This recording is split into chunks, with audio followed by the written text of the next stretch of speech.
Transgender Americans are part of the fabric of our nation.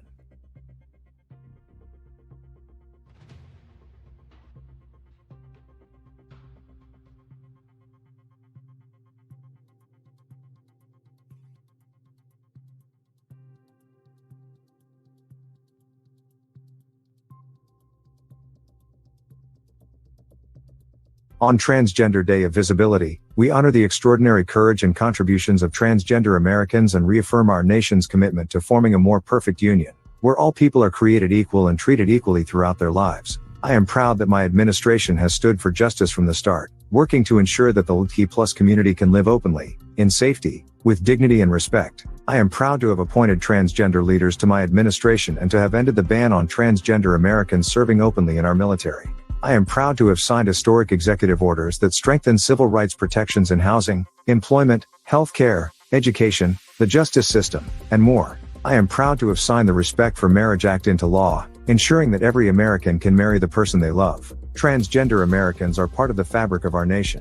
Whether serving their communities or in the military, raising families or running businesses, they help America thrive. They deserve, and are entitled to, the same rights and freedoms as every other American, including the most fundamental freedom to be their true selves. But extremists are proposing hundreds of hateful laws that target and terrify transgender kids and their families, silencing teachers, banning books, and even threatening parents, doctors, and nurses with prison for helping parents get care for their children. These bills attack our most basic American values: the freedom to be yourself, the freedom to make your own healthcare decisions, and even the right to raise your own child. It is no surprise that the bullying and discrimination that transgender Americans face is worsening our nation's mental health crisis, leading half of transgender youth to consider suicide in the past year. At the same time, an epidemic of violence against transgender women and girls, especially women and girls of color, continues to take too many lives. Let me be clear, all of these attacks are un-American and must end.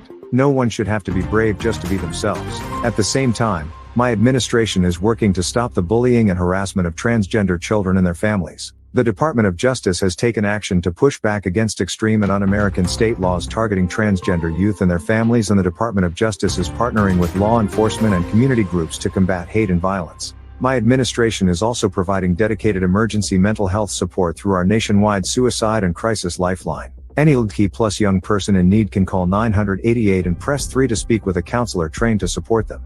We are making public services more accessible for transgender Americans, including with more inclusive passports and easier access to Social Security benefits. There is much more to do. I continue to call on the Congress to pass the Equality Act, to codify civil rights protections for all LGBTQ+ Americans. Today, we send a message to all transgender Americans. You are loved. You are heard. You are understood. You belong. You are America, and my entire administration and I have your back. Now, therefore, I, Joseph R. Biden Jr., President of the United States of America, by virtue of the authority vested in me by the Constitution and the laws of the United States, do hereby proclaim March 31, 2024, as Transgender Day of Visibility. I call upon all Americans to join us in lifting up the lives and voices of transgender people throughout our nation and to work toward eliminating violence and discrimination based on gender identity. In witness whereof, I have hereunto set my hand this 29th day of March, in the year of our Lord 2024, and of the independence of the United States of America the 248th.